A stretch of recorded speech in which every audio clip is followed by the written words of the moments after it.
Pagi itu, saya datang ke pemakaman tua yang katanya angker. Langit cerah, burung berkicau.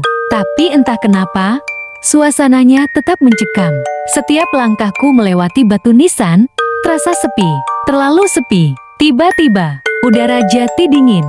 Dingin tak wajar untuk pagi hari. Di bawah salah satu pohon besar, aku melihat bunga segar.